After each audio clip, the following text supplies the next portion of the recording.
Beruchim haboim. Welcome everyone. We're about to begin Be'ezras Hashem together on Daf Kuf Chof Aleph, Amud Aleph. 9 lines from the top at the new Mishnah. The Mishnayos continue to discuss when a fire breaks out, Chalila on Shabbos. Says the Mishnah, Nochri Shebol Lachabois. If a Nochri, a Gentile, comes to then extinguish the flames, Ein Oimrim Lo Kabe, you cannot instruct him to do so. After all, that would be an Isser Dirabban of Amira La'akum, telling a Gentile to do a malacha for you on Shabbos. The Chacham were concerned if you would be able to tell a Gentile to do a malacha on Shabbos, then indeed he would be a shliach on your behalf, even though there's no shlichus l'nochri. But nonetheless, the Chacham made it as if a nochri can be your shliach when it comes to then Amira La'akum. In addition to that, the Chacham said that if a person would be enabled to tell a goy to do a malacha for him on Shabbos, then Melech Shabbos would be Kal Be'enov Shel Yisrael. It will be light in his eyes, whereby he may then do a malacha himself. The Chachamim, they were soymech on the posuk Kol Malacha Lo Ye'oseh. All of the malacha Lo Ye'oseh Bohem. It doesn't say Lo Ya'aseh Bohem. It says Lo Ye'oseh. It should not be done Bahem. And the Chazal learn out, it shouldn't be done even through others. So therefore, one cannot instruct the Nachri to put out the flames.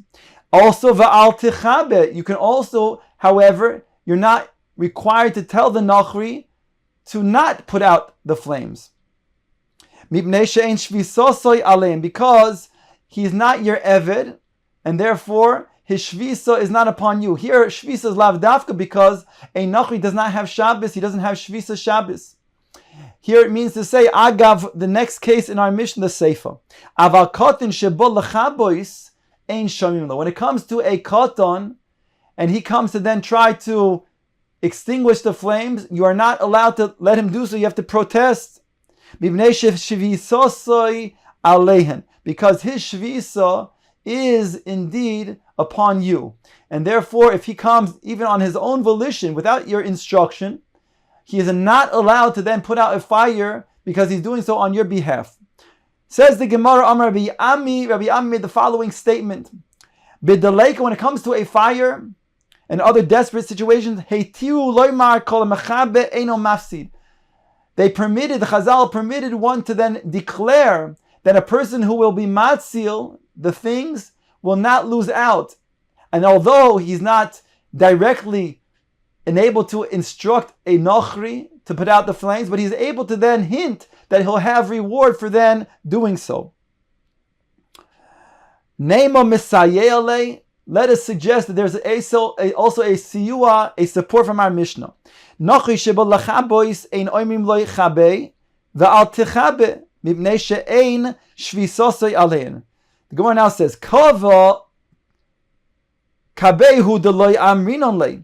To tell him to extinguish the flames, you're not allowed to say. Diuk haka mechabe eino mafsid amrinon le. But to say that whoever is mechabe, he will not lose out, referring to the fact that he will get schar for doing so. Ema seifa, however, there's an opposing diuk in the seifa. It says al techabe lo amrinon. We don't say to him that you cannot put it out. Diuk, the kol hamechabe eino mafsid nami lo yamrina lei. But we don't say to him also that whoever will then extinguish the flame will not lose out, he'll get schar.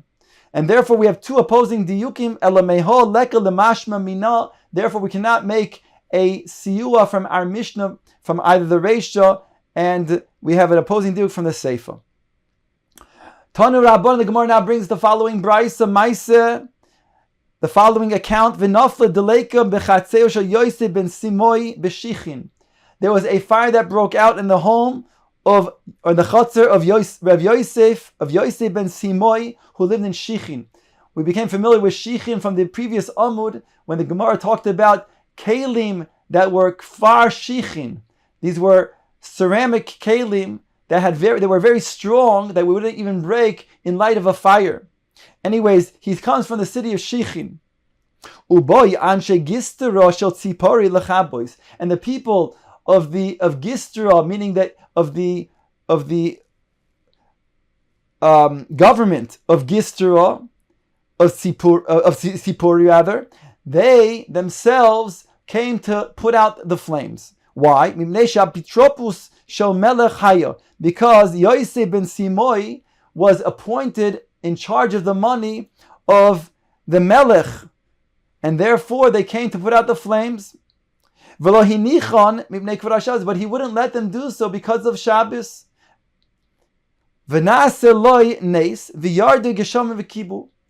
A nace took place, and HaKadosh Baruch Hu made rain fall down, and it then extinguished the flames. La'erev Motzoi Shabbos shiga lekol echad mehem shtei sloim. He sent every one of them 2 sloim for their reward, for coming to try to want to then put out the flames. V'la'aprikus shebohen, and the one who was in charge, chamishim, he sent 50 sloim. When the Chachamim found out what had happened, Amru, they said, Lo hayat tzorich lekach. He didn't need to do this. In other words, he didn't need to prevent them from extinguishing the flames on Shabbos. Shaharei shanim, behold, we learned, Nochri shebo lachabois ein oimim loi kabeh ve'al techabe. On the one hand, you can't tell them to extinguish, but on the other hand, you don't have to say not to extinguish. And therefore, it's permitted to then allow the Nachri to extinguish the flame if you don't then give him instructions to do so. The Mishnah, the Gemara now quotes the following part of the Mishnah about Kotin, the sefer that says, Kotin shebod lachabois, ein shoymim loy b'nei sheshvisosoi alein. You're not allowed to allow the Kotin to be mechabe on your behalf. Shmas mino, Koton oichel neveles bezdin mitzuvin alov lahafrisha. Does that mean to say that a Kotin who's eating nevelis, meat that was not shechted, then the Bezdin is incumbent upon them to then mafrish, to then prevent him from doing so? In other words, if we see over here that you're not allowed to have a Kotin go ahead and put out the flames on Shabbos, then that also implies you then, Bezdin is responsible for then not allowing then the Kotin to do an Aveira, an Isser Deraisa, if eating nevelis. Yet, we know when it comes to a situation where the Gemara tells us in another place where a certain Amora, he lost the keys to the Beis HaMedrash and he couldn't find them somewhere in the Rishus HaRabim. He didn't know where they were. And he was told by another Amora to then take the children and have them play in that vicinity, whereby if they were to find that key, then they would then return it to him. So here it implies that there's not a concern for Katanim doing malacha, even though it's going to then benefit you. Says the Gemara, Rabbi Yochanan, Bekotan ha'oisel ledas aviv. This in our Mishnah is different, because in our Mishnah we're talking about where the Kotan who then extinguishes the flame, he's doing it not because he thinks that it's the right thing to do alone, or because of his own desire, but because he knows that he's doing it on behalf of his father. He knows that his father would want the flames to be then doused and extinguished, so therefore he does it. Ask the Gemara, we have a similarity in our Mishnah that makes a parallel to the Nachri. There also, the Nachri then would be doing it B'das the Yisrael. And therefore, if he does it B'das Yisrael, we say over there, when it comes to a Nachri, it's okay. So why, when it comes to the Katan, it's not okay? Answers the Gemara, Mishori, would that be permitted if a Nachri would do it just for the Yisrael? Certainly not. Nachri is ledaite, the nafshe of it. When the Nachri does it for the Yisrael, he's not doing for the Yisrael. He's doing it to get schar for himself. That's why he's going to extinguish the flame. And therefore, when the Nachri on his own volition goes ahead and extinguishes the flame, he's permitted to do so for the Yisrael. The Gemara now brings the following Mishnah: Koifin ka'ara al gabe haner b'shir shelo teichoy zebekara. When it comes to then a fire, in this case a ner, a person is afraid not because it's a sakana and will burn down chalila the building, but he's worried that it'll cause damage, hezek, to the ceiling, and therefore he's permitted lichatchila to take a ka'ara, a ceramic ka'ara, and put it over the ner, so long as he doesn't take away all of the oxygen from the ner, whereby he doesn't extinguish it, but leaves some space so that the air can come in. He's able to do so lichatchila. The Mishnah goes on to say, "Va'al tsoya shel katan," he can take the ka'ara and he can then put it over the tsoya of a katan. V'al akrav shel lo tishoich, and he can also put it on top of a scorpion so that the scorpion shouldn't bite a person. So all of these cases are what we call a malacha she'netzricha legufa. And Rabbi Shimon's shita is that a malacha she'netzricha legufa is potter. But over here, it's a situation where we call it tsar, lo gazu rabban, and therefore lechatchila, a person can take the kara and put it either on the scorpion to prevent it from biting, or to put it onto the tsoya, in order to prevent for the tsar of becoming then a child getting dirty from it, soiled, and also to put it on top of the ner so that the ner doesn't mazik the ceiling. Maaseh bo lifnei Rabbi Yochanan ben Zakkai ba'arav. There was a maaseh that took place with Rabbi Yochanan ben Zakkai where he resided in the area called Arav in the Galil. Va'omer choshashani loy mechatos. Rabbi Yochanan ben Zakkai said, in such a case, even referring to the case where the kara was put on the scorpion as not to be then bit, Rabbi Yochanan ben Zakkai was concerned maybe he'd be chayiv a korban chatos. Now Rabbi Yehuda is cholik on Rabbi Shimon, and he says a malacha she'netzricha legufa is chayiv, and he brings Rabbi Yochanan ben Zakkai as a support for him, because Rabbi Yochanan ben Zakkai over here wasn't sure if this was really pikuach nefesh. If it's not pikuach nefesh, so therefore it'll be malacha she'netzricha legufa, and he holds the same shita that it's chayiv. So this is then cholik on our Tanakam, which is Rabbi Shimon. Says the Gemara, Rabbi Yehuda, Rabbi Yirmiyahu bar Abav, Rav Chanan bar Rove, ikloi lebei avin, demin neshikayo. These sages, Rabbi Yehuda and Rabbi Yirmiyahu bar Abba and Rav Chanan bar Rove, went to visit Avin in the area of Neshikayo. Le Rabbi Yehuda, Rabbi Yirmiyahu bar Abba, the first two sages that are mentioned over here, Aisu Lehu Puryasa. He brought for them a couch, small couch to sit on. We're on top of Kuf Chof Aleph Amud Beis. Le Rav Chanan bar Rove, Lo Aisule. The third sage, Rav Chanan bar Rove, he didn't bring a couch. Now, it's likely that he didn't have an additional couch to bring him, so he instructed him to sit on the floor. Ashkichei Masni Lebrei Ve'altsoya Shel Kotan Mibnei Kotan. So they saw that he was teaching his son this Mishnah that we're learning, and he taught the son ve'altsoya shel katan mipnei katan. One can take a ka'ara and he can put it over the tsoya of a katan because of the katan, so that the katan doesn't get dirtied. Omar lei, so Rav Chanan bar Rava, who was not given a couch and was perturbed because his cover was slighted, he wanted now give toichacha to Avin.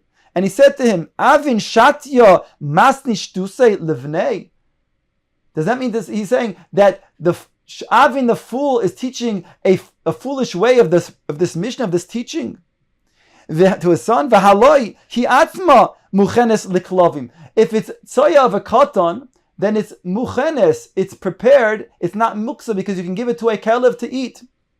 You'll tell me you'll tell me that it wasn't fitting from the day before, and therefore it remains muktzah because of noilad.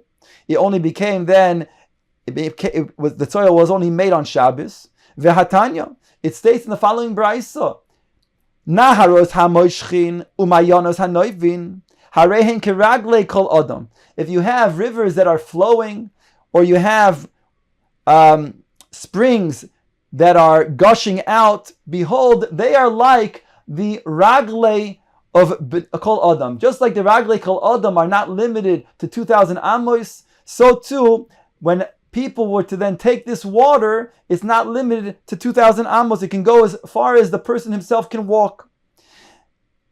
Even though we're talking about waters that came from another place, and therefore they might say there's an issue of noilad because they weren't present in this vicinity, in this locale, now on Shabbos. They came from a place that was further away before Shabbos. Nonetheless, we say it's not a problem because it was anticipated this water will then come to this area. And therefore, those who want to take some of this water, they can do so without having problems of then carrying it beyond 2,000 amos. So to over here, since a person can anticipate that that the child will make tsoya on Shabbos, and therefore he'll be able to then give it to the klavim. Therefore, there's not a problem of noilad, so there's not muktzah. So Avin turns to Rav Chanan Barov and he says, so then how shall I teach this Mishnah? What's the correct teaching according to what you're saying? Eimo al tsoya shel tarnegolim mipnei katan.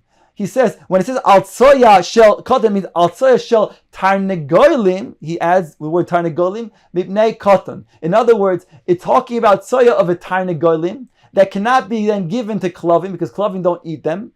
However, it's going to then be a problem of a katan who will potentially play with the tsoya shel tarnegolim and then soil himself with it. That's what the pshat in the Mishnah, whereby the Mishnah tells you can take a ka'ara and you can you can cover up the tsoya of this tarnegolis. Says the Gemara, "V'teipuk le'dahav graf shel re'i." Why don't you then say that you can remove it, meaning even with your hands?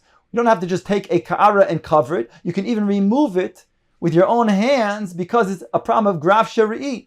Because of its disgusting state, its nature, one is enabled, he's permitted to remove it even with his own hands. If you'll tell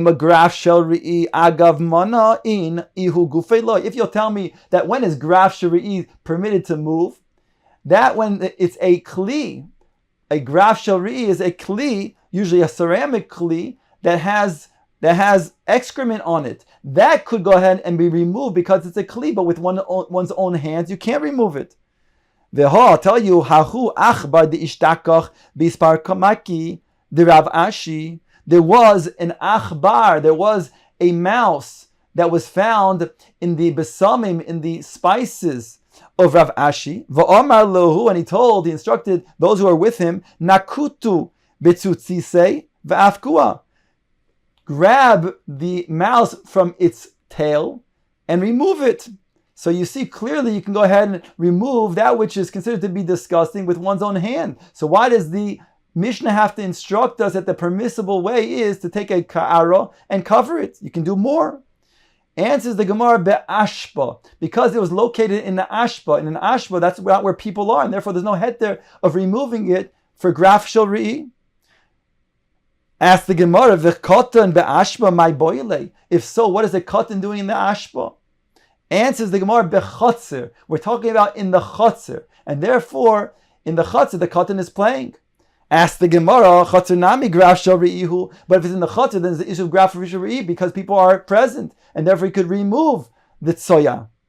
Answers the Gemara, be'ashpa shebechotzer. We're talking about where it was in an ashpa of the chotzer. It wasn't in the ashpa, in the classical place, in the Rishus HaRabim. And therefore, in such a place, certainly there's no issue to then remove it because people are not present. But it was in the ashpa of the chotzer. So on the one hand, you have the place where people are present. So it's an issue, right? Sorry, it's in, on the one hand, you have the chotzer that's in the ashpa. It's a place where people are not present because it's in the ashpa of the chotzer. On the other hand, it's in the chotzer where children are present and they do play. And therefore, here there's a heter to then take a ka'ara and cover the tsoya.